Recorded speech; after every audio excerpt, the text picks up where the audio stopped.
This is a weekly test of the emergency alert system. This station is testing equipment that can quickly warn you in the event of an emergency.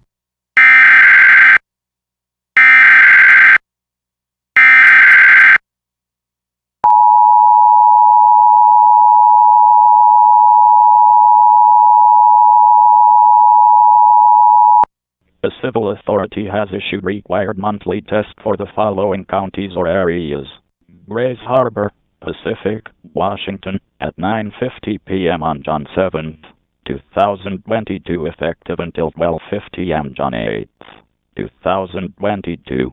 This is Grays Harbor County conducting a test of the emergency alert system. In the event of an emergency, this system would bring you important information.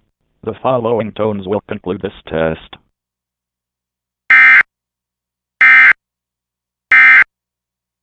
This concludes this test of the emergency alert system.